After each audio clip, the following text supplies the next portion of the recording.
Welcome back, everybody, to the Moms Like Me podcast powered by Support Now.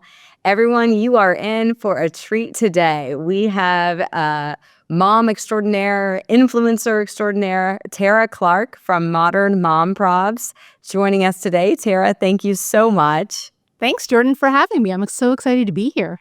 You're such a delight. And for those that aren't following her, you're missing out. So you need to go follow her on Instagram. From everything I have gathered from her Instagram over the last many months, is Tara is one of those personalities on the internet that you actually like because you feel like you can relate to them. I try. It's not all rainbows and butterflies and unicorns that we know, Instagram and TikTok love to kind of pull in that aesthetic to make you feel like you have to mom in a certain way. And so I'm just really excited, Tara, to have an opportunity just to talk about momming with you.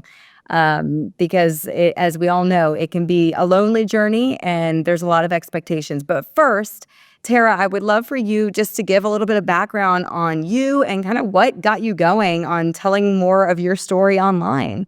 Yeah, sure. So I'll backtrack it way back to early 2016, where actually, let me backtrack even further. Before my son was born, I worked at Nickelodeon. I worked in social media at Nickelodeon. Loved working at Nickelodeon. It was like my favorite place, because I grew up as a Nickelodeon kid, right? And so it was a dream come true to work there. I worked with like the most talented people. And then after a very long time in trying to conceive and have my son, finally I was pregnant. That's a whole story. We could get to that later. Finally, I was like, oh, I'm going to be a mom. And I wasn't sure if I wanted to go back full time to Nickelodeon or not. And so at that time, I said, could I go back maybe like hybrid or remote or whatever? And back in 2012, that wasn't really a thing. And they were like, no, it's all or nothing. And I was like, all right, well, then I'm going to stay home with my son. So I stayed home with him until he was about 3 years old. And then I got the idea to start an Instagram account about parenting. And I even said to my friends and family, this was February of 2016. I was like, I'm going to monetize it. And they were like, what? Like, no one's even doing that. I was like, no, it's going to be a thing. It's going to be a thing. Like, follow me on this one. They're like, okay, yeah, cool. Good luck with that. And so I started my account under the name of NYC Mom Probs because I was talking about living in New York City and the problems we have in New York City are different from, other things. So then lo and behold, we moved out of New York City into the suburbs, and then I didn't have New York City mom problems anymore. I had modern mom problems. And so in April of 2017, I changed the name to Modern Mom Problems, and then it just like exploded from there. But part of the reason why I started the account in the first place, there were several reasons. One, I was looking for a creative outlet. When you have toddlers, there's just so much content and they're so funny. Well, they're both funny and hard at the same time. And so I just needed a way to connect with people. And living in New York City, I was actually very lonely. You wouldn't think living in a city of, 7 or 8 million people, you'd be like all by yourself. But guess what? I was. And so I was looking to connect with people. And so then I started making jokes and telling stories on the internet. And then it kind of just went from there. And the account really has evolved over time because when I first started, it was mostly just parenting jokes and parenting humor. But then it evolved to being anything that falls underneath the umbrella of a modern mom problem. So that could be infertility, pregnancy loss, and postpartum depression, mental health, like all of those things like fall underneath the umbrella to me. And so if that's the case, then I'm going to talk about it. And so in 2021, my book came out. In 2022, my podcast launched, and I've kind of just been doing that stuff ever since. And now my son is 12 and I have a different set of modern mom problems because it's not the same thing that it was when he was 3 when I started the account. Whole different set of them. But no, things are good. We're like in a really good place right now. You are a true trailblazer, though. I mean, if you think about, you mentioned it earlier, monetization on a platform that people were just adopting probably felt extremely foreign. I love the ambition to write the book and then, of course, to create a podcast. I joke, everyone has a podcast now. I know. You don't have a podcast. What are you doing? What are you doing with your life? What are you doing? Right, exactly. And one thing always it was never my intention to set out to do any number of these other things, So like I set out to do the Instagram. That's what started first. But I was featured in a local magazine back in 2019. Someone reached out to me and was like, hey, you should write a book about this stuff. And I was like, you think so? And they're like, yeah, of course think so. I'm like, all right, fine. So I worked with him and he was like an editor. He hooked me up with his literary agent. She shopped the book proposal around in the spring of 2020, just as the pandemic hit, which was like the worst possible timing. So then I got my book deal, which was amazing. But then I had 6 weeks to write the book in the summer of 2020, which was the worst time. So I'm like throwing my son fruit snacks and I'm like typing up a book about like, parenting. And I'm like, here, go watch another episode of TV. But no, it was fine. And then the book came out May of 2021. So that was sort of like a whirlwind. So like I didn't set out to do that. It sort of came to me. Same thing with the podcast. People reached out to me and were like, hey, have you ever considered this? And what made me want to do the podcast is I used to do a lot of Instagram lives, and I loved doing the Instagram lives because I love connecting with people. I love sharing their stories. I love hearing their stories. And so I was like, well, instead of doing so many Instagram lives, let me just transition that to the podcast. And that's what happened. I'm curious, Tara, like on the mom front, what do you find people really connecting with? Again, you're putting it a lot out there. I would say you put out there more than most.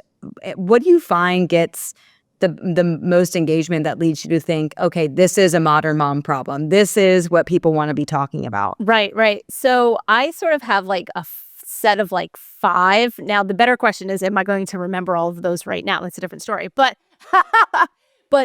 one thing that definitely comes up over and over again is loneliness, because people are, especially mothers, tend to be very lonely. Another one is social media comparison. When I ask people on my podcast, like, what do you think is the biggest modern mom problem today? 9 times out of 10, people say social media comparison, which is heartbreaking to think that. I'm always interested in when like there's that other one person that doesn't say that. I'm always like, what's your answer on that? And it really runs the gamut. One person said like, we waste our time too much. Like it's all different things. But and that was from a cancer survivor. A cancer survivor was like, we waste too much of our time. We should be more cognizant of where we're spending our time. So I always thought that was a great answer. But social media comparison's a big one. Mental load of motherhood, huge modern mom problem. That one always resonates with people because they're like, yes, why am I taking on so many things? Why am I such a people pleaser? Those really resonate with people. And then there's like the silly day-to-day things, which I just did a post the other day about constantly having to remind your kids to brush their teeth before bed. And it's like, how is this a surprise? Like, we literally go to bed every night. We literally brush our teeth every night. We literally put our shoes on every morning when we go out the door. Like, how is this a surprise to you every single day? And that one really resonated because people were like, yes. That's so great. I love it. And you're right. I mean, so many of those themes, they are prominent. And it is, I would imagine it's pretty interesting to you because like the social media comparison piece, that wasn't a problem for moms in 2016, 2017, 2018. That is more likely a 2022, 23, 24, 25 problem as we have adopted these technologies. Does that check out with you? Yeah, I would probably say almost even earlier than where you were saying about 16, 17, because this 2016, 17, 18 was like prime Instagram, blonde hair, blue-eyed, big hat sort of look that was going on. So there was a lot of that then. I would actually backtrack it even earlier to maybe like 2010, 2011, like pre-Facebook, pre-Instagram, that kind of stuff. It was a big difference because I know when my son was born in 2012, so that would have been like 2013, 2014, where he was like still like a baby toddler kind of, that I was looking at social media, and it was a lot of pretty blonde girls being moms that I'm like, I'm not that. I'm just not that. It's just, first of all, I'm not blonde. I'm brunette. And second of all, it just doesn't check out. I'm 5'4" with shoes on. I'm just not my look. But that's good for them. Which probably allowed you to stand out, though, to just be your own person and to be, not trying to fit the mold, which I think is so important. Yeah, it is important. And that's the thing with parenting, too, is that when you first become a parent, you think there are so many things that you should be doing. I should be doing this and I should be doing that. the longer I've become a parent, the more I've realized there's a lot that you need to let go of. And you should just take those shoulds right out the door, right? Just like I'm you probably can't see me, but I'm like washing my hands, right? I'm like washing my hands of the concept of it. And you need to let go in order for both yourself and for your child. And there's one of my favorite phrases in parenting is you have to step out so that they could step in. So many times we are doing things for our children and interjecting ourselves in places where like they could probably figure it out themselves. And like I learned this hard. I am like the most like, or I was like the most helicopter of helicopter parents. And I was always like doing everything for my son and getting his shoes on and getting his jacket on and cutting his meat and all this kind of stuff. And sometimes you just have to like take a step back so that they could do it themselves, so that they could also prove to themselves that they can do it. And when they prove to themselves that they can do it, it's good for their self-esteem. It's good for their confidence. Like they're like, oh, I don't need someone to step in and rescue me all the time. I got this. And that was a lesson that I learned sort of later, but it's a lesson that I would love to impart with the parents listening, because you really do have to take a step back so that they can take a step into their own confidence in their abilities. Tara, what about for you personally? Were you I find that every mom is a little bit different. Some people love the newborn, toddler, newborn age. Some people love the toddler stage. Some people are, nope, I want, my kids to be more adult-like where are you on that spectrum? Oh, that is an excellent question. I loved when my son was a newborn because he was like so cuddly, and we just stayed home. He was born at the end of November, so we just stayed home and we cuddled and we watched TV. I watched TV. He didn't. I watched TV, and like that was all very like serene, sort of. I mean, yeah, it sucked that he didn't sleep and that he actually had like reflux, so he was getting sick every 2 minutes. So like, yeah, actually, I have selective memory on that. That was actually really, really hard. That kind of sucked. But what really was hard was when he was a toddler, he had explosive tantrums, and he was like a ticking time bomb. And so anytime we went somewhere, we know we wouldn't be able to stay for very long. And that was really hard. So he was a great baby. And then when he was about 18 months old, the tantrums really started until he was about 3.5-ish. Then when he was like 4, I was like, okay, this is great. Elementary school, amazing. He's in middle school now, also amazing, compared to where we were with those toddler tantrums. Now, I loved how snuggly he was. He's a snuggler. He like breastfed a really long time, so we're like big snugglers. But that was a really trying time, because not everyone always understands about the tantrums, because you could have several children and one has tantrums, the other one doesn't, and then the other one's like, I don't know, maybe somewhere in the middle. And it was a really challenging time for us, because I was like, why are they so explosive? Why are they so frequent? Why is he so frustrated? There was just like so many different things that went into it. But like I said, by the time he was like 3.5, 4, it kind of just went out the window. But elementary school, I would want to say, was great. It was also a little tricky because we did have the pandemic thrown in there for a while. So Sure. He did virtual school for half of first grade and all of second grade. And then it was hard, like kind of coming back into, after that. So that was a little tricky too. But we're in a good place right now, I have to say. And I think part of why we're in a really good place is that we laid the groundwork for all those years to have a really good relationship now. It's not like we had like, an iffy relationship, and now here I am where he's like a tween being like, oh, I don't connect with him. I need to connect with him. How do we connect? It's not that. It's like we've been making like connection for years all the way through. And now that he is 12, he's able to talk to me about things that he's worried about. He's able to talk, like to express his emotions and his concerns and his fears and his happiness, like all of those things. And so it's so important to lay that groundwork all along so that you get to a point where, at 12, I probably I know I wasn't telling my mom anything. Like I was just doing my own thing, and for whatever better or worse, that's just what it was. But we're very close as a family, and it's the three of us. It's like Jack is my son, my husband, and I. Like we are a very close family. I think that's really good advice too, though, because I think that there is this notion that when you have babies and toddlers, you're really just like providing for them, you're protecting them, and then one day you flip a switch and now you need to talk to them. Now you need to emote with them. Now you need to connect with them. And I think our generation of moms does this very differently, where we are constantly trying to find the emotional connection and Yes. really trying to connect with our kids in a way that allows emotions to be okay, allows kind of like the full range to be acceptable. Yep. And what you're saying is that while that can be very challenging, even in the toddler stage, it actually is very fundamental to kind of like stair-stepping into the relationship that you're ultimately going to want to have with your child. Exactly. It's the scaffolding. You have to lay the scaffolding down early so that, it builds over time. Absolutely. Yeah. It's not easy and it requires work. There's no two ways about that. It requires work to do it, but it's so worthwhile. And that's what I love about being a mom, about being a parent. And so I hope that, as he becomes a teenager, we can still build our relationship and work on all that so that he doesn't ever feel that he's alone or that he doesn't have anyone to talk to if he's worried about something. So sure. We keep laying the foundation on that. Tara, what are some of your parenting advice icks? There's a lot of people out there that, have a lot of opinions on parenting, on momming.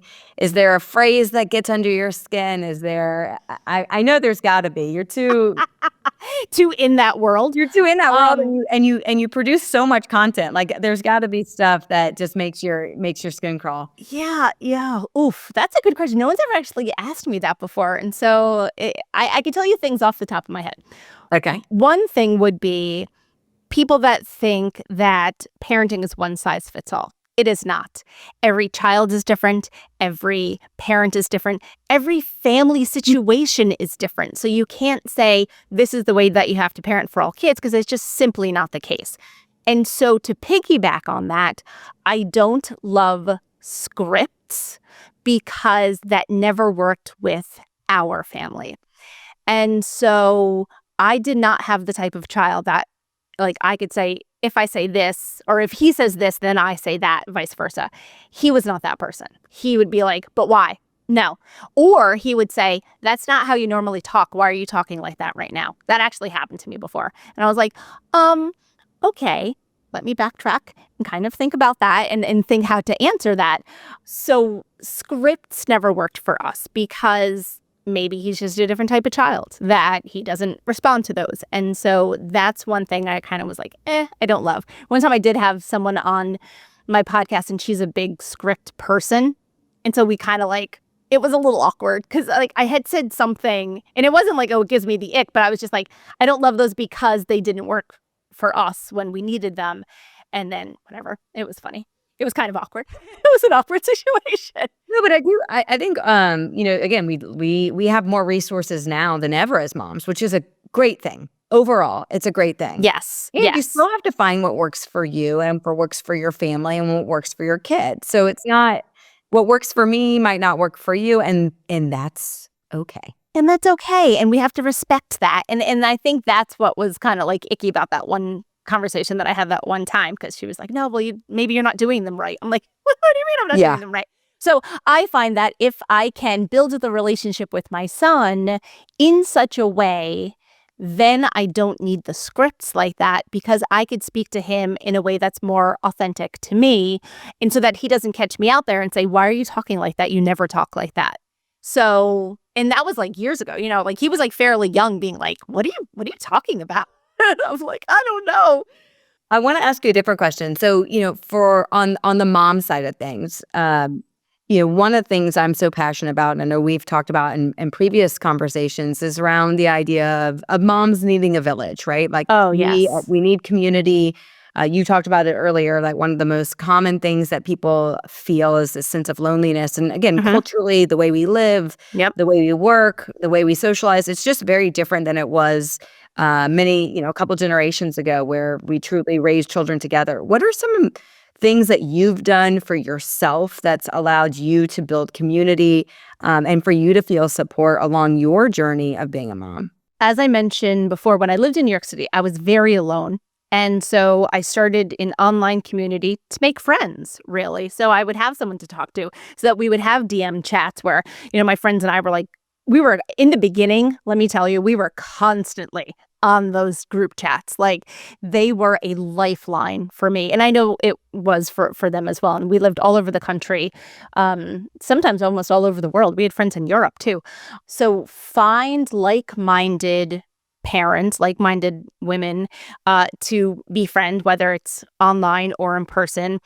I love, love, love a good coffee date. I met someone earlier this week. She messaged me through Instagram, I don't know, from like a different networking organization or something like that. And she's like, let's meet up for coffee. And I was like, yeah, we had the best conversation. We knew like all the same people, like in a similar orbit. And it just made my day for the whole rest of the day. So what I would say there is like, don't be shy to put yourself out there sometimes. Don't be shy to reach out and say like, hey, you want to grab coffee? Hey, you want to meet up at the playground? Because sometimes you have your kids with you, sometimes you don't. And it's hard because no one wants to like put themselves out there in a certain way, right? Because you don't want to be disappointed or have it be awkward. But when it works and when it clicks, like, it feels so good to have these conversations. So I would say try to put yourself out there, try to meet people. For me also, I used to organize, volunteer a lot at my son's school. So when he was in elementary school, I was the PTA president for 2 years, which was tricky enough as that. But that's a separate conversation. But I was like class mother and I was involved in the PTA and it helped me to make friends. I felt good because I was doing something for the school and for the community. And that was in addition to running my business and doing the other things that I do. And so that got to a point where it almost was like too much. And then I had to take something off my plate. And so then after a while, I backed off from that because, it's a slippery slope between getting involved and then getting too involved. And then you're like, why did I say yes to everything? So you could say no. Say no. It's a complete sentence. It's okay to say no sometimes. But I love to try to get involved in in-person things as much as possible. As much as I'm online, and trust me, I'm online all the time. I really do try to get involved in in-person things when I can. I think something you said there, I want to lean into a little bit more. I recently got this advice saying, it was from my therapist. She said, if you're going to add something onto your plate, you need to take something off of it. Yes, she's right.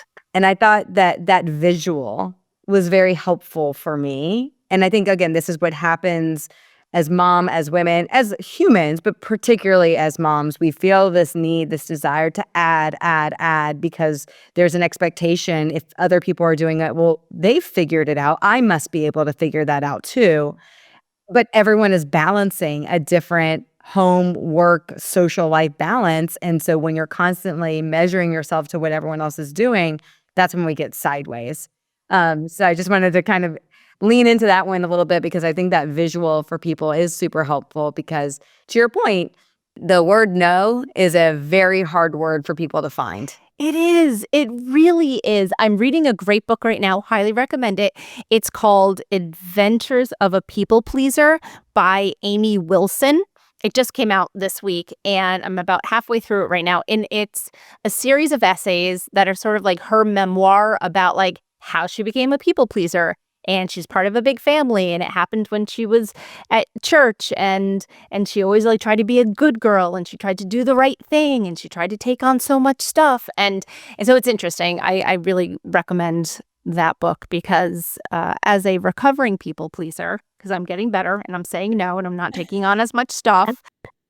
It really resonated with me, and I find that I'm not alone in that because the more I was talking about it, whether it was online, people were like, yes, me too. I'm trying to be better about it. So I'm glad that there's awareness on it now too, because I feel like this is something that people weren't really talking about so much several years ago, just like the mental load, because inherently the mental load of motherhood and the people pleasing, they go hand in hand, right? And so it's all sort of this invisible labor, cognitive labor, they call it. So it really goes together. So I recommend that book. Do you think it's harder to be a mom today than it was 20, 30 years ago? I think that it is harder to be a mom today than it was 30 years ago because parenting is now this like competitive sport. We have our kids in so many activities, and we have the social media comparison with like, oh, what's she up to? Oh, her hair looks amazing, and she's so fit, and she's running her own small business, and she's taking all 5 kids to practice, and she's cooking all of her own homemade meals. There's so many things. There's so many comparison. And it's not that in previous generations women didn't have, let's say, magazines. Like there was like Cosmopolitan or Vogue that you were reading, and you were trying to keep up with like the celebrities and that sort of thing, or maybe even just simply keeping up with the Joneses in your own neighborhood. But this is so much more global, and it's so much more constant. I mean, how many times a day do you pick up your phone and scroll, and then you're just bombarded with all of these images? So there's that. And then, like I said, parenting being a multi-billion-dollar industry now, between books and self-help classes. And there's just so many different things that go into it now. And I love it because it's helped me become a better parent, to have knowledge and going back to the scripts, right? Having like the scripts and like all of those things, right, that we now have. I mean, I constantly read parenting books for my job, right? So my brain is like full of all of these different concepts. And I'm grateful for that, but it is overwhelming. It can be a sense of information overload. So you have to weed through the things, to your point earlier, that work for your family versus the things that don't necessarily work for your family, and then pursue that. And for me, a lot of that was just letting go of societal expectations, where I don't know necessarily if parents from 30 years ago really had quite those same parental expectations, in as much as they were expected to feed and clothe their children, send them to school, and probably drop them off at practice, that kind of stuff. But as kids, we were out of the house all day. We were not home. They didn't know where we were because we didn't really have cell phones. So it was just a very different time. You're gonna laugh. I was at a restaurant the other day, and I was online getting soda, and I was behind these two 16-year-old girls, and I know that they were 16 because they said it somehow in their conversation. And the one girl said to her friend, my mom told me that back in the 90s, they would go out and their parents wouldn't know where they were because they didn't have cell phones. They had no technology for communication. And the other girl was like, oh my God, yeah, I heard that. And meanwhile, I'm like behind it. I am dying. I'm like, oh my God, I am a dinosaur. And it was like almost something out of like a TV show, but it was very much real. And Oh man. it was pretty wild. And I was like they're going blink, blink, like I was blinking, and I was like, what is happening here? But she was like, they had no way. Can you believe that? She's like, yeah, I heard that. I heard about that. I was like, oh my God. Leave it to some 16-year-olds to humble you very quickly on your morning outing. I mean, very quickly. It's a great story though, because, and it is so true, it just speaks to just how sharply different it is, like in contrast of, there was a time where you would go to parties and you had no cell phone, or there was a time where people, if you needed to call someone, you were in an emergency, you needed to find a house phone or a payphone, like, and it wasn't that long ago. It really wasn't, because like, I'm 44, right? And like, I don't feel like I'm that old. And the fact that, we didn't have cell phones really in high school. We did in college. Like I properly had both a cell phone and internet when I was in college, but not high school. We were like, old generation in that sense. I always wonder too, and more information and research is coming out about this topic, and the great rewiring of the brain for children with phones and certainly social media. But I always consider myself very lucky to have grown up in a world that I understood both with technology and without technology. Yes, I'm very grateful for that too. I am so grateful for that. I think they talk about that with like the older millennial types, where we really are the last generation to go through childhood and really like life with knowing that. And so I know even for myself, when I'm ingesting social media, I can tell when I'm starting to, I'm crawling into that social media creep of comparison. And I'm so grateful that I have that measuring, like that ability to measure, okay, I'm now, it's time to put the phone down because this is affecting how I'm feeling. Mm-hmm. And you think about kids today, of course, and I know this is, a debate that's happening across the country of like, how do you protect the mental health of your kids that don't know what it's like to live in a world where you don't have a cell phone to compare yourself to other kids all the time, constantly. It is a very unique challenge.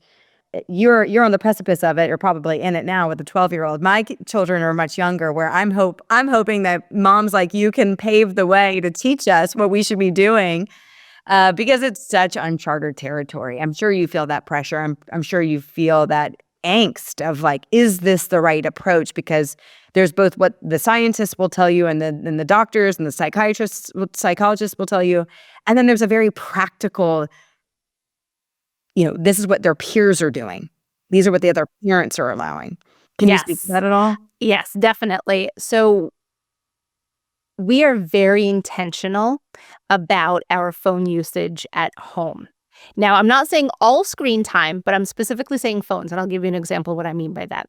My son has a phone that he got for Christmas 2 years, not this past Christmas, but like last Christmas. It is a totally stripped down phone. You could only make phone calls on it and play chess. Those are the two things it has. It has chess and it has phone calls. And he was like, "Oh, okay, gee, thanks." It wasn't what he was thinking when he like asked for a phone, right? So we're like, "Well, you asked for a phone. You got what you asked for." And so he has it in his backpack at school for emergencies. When we are in the car, he is never on his phone. He is not the type of kid that's like, he's actually never on that phone. It's really, like I said, it's chess and for calls for emergencies.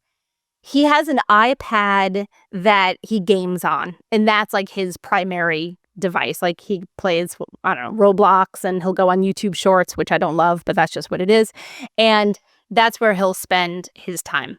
He has friends, his peers, that the second they walk out of school, they are hunched over like shrimp, holding their phones and scrolling TikTok and scrolling YouTube Shorts and playing some sort of game.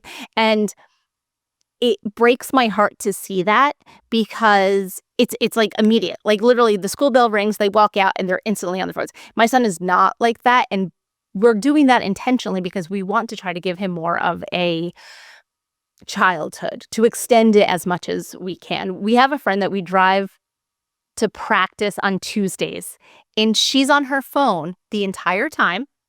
And she tried to call some other friends from the car on Tuesday, and we were like, and so for me, it's awkward because I want to step in and like try to give some guidance there, but it's awkward to give guidance to someone else's child. And it's tricky. It's tricky. We have a friend, another mom, who she had a bunch of the children in the car one day, and this other boy, he's on his phone just all the time, like nonstop. He's like the one I said is like a shrimp, like hunched over his phone the second he walks out of school. And she did say something to him one time in the car with all of the other boys, and sort of like called him out for that. But it's challenging. It starts at home. There are no two ways to say that. Like, it starts with intentionality. It starts with conversation with your children about phone usage, and then also modeling good usage for them.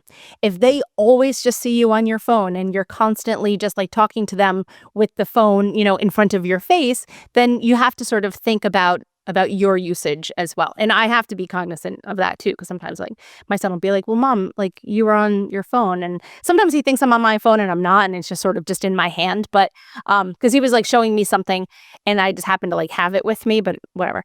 That's a separate conversation.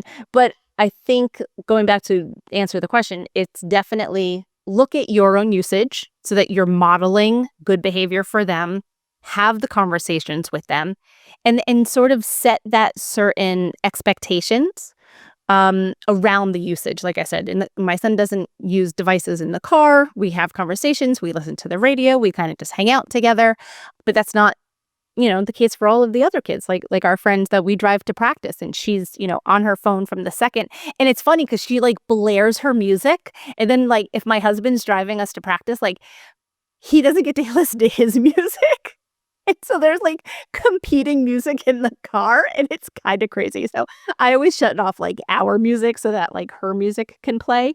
But it's it's a hard way to navigate that. She's not my kid, like I could say like, oh, maybe like put it down a little bit, but I'm not going to tell her to like stop playing it. So it's tricky. I really do hope that in the next few years there will be some sort of legislation that's passed to continue to protect the children because it is so important. It's so important. And my son, he's not really concerned with social media at this point. He is on YouTube Shorts, so technically that is considered social media, but it's not Instagram, TikTok, or anything like that. But he does have friends that are on TikTok, although they shouldn't be because technically 13 is the age cutoff for anyone to be on both Meta platforms and TikTok. But they're 12 and younger, and they're all on it. Yeah, I mean, certainly all things TikTok is a story for a different day. We will see how everything unfolds. I think this is actually a wonderful place to stop at because you have offered, Tara, so much of what I was hoping in this conversation, right? Advice and perspective on everything from a newborn baby cuddles all the way to your 12-year-old. And doing so in a way that, again, is both informed and funny and relatable. So, Tara, I'm so grateful for your time. Where can people find more of you if they want to follow you and find more of your content? Oh, thanks, Jordan. I really appreciate it. I loved this conversation. So you can follow me on Modern Mom Probs on Instagram. And actually, I'm big into branding. So anything that you can find at Modern Mom Probs, it's me. YouTube, TikTok, I don't know. I'm starting a YouTube channel, so we'll see how that goes. Instagram. I have a podcast named Modern Mom Probs. It's kind of on hiatus right now, but I'm going to be coming back with some new episodes, including with Jordan. So check that out. It's available wherever you listen to podcasts. Thank you, Tara, so much. A great way to start the new year is with your perspective. We are so grateful. And, for anyone listening, part of the reason why I wanted to bring Tara on is we love talking to normal moms like us that are navigating all sorts of things. And Tara has certainly done that both online and in her in-person community. So looking forward to future conversations with you, Tara. Awesome. Thanks so much, Jordan. I really appreciate it.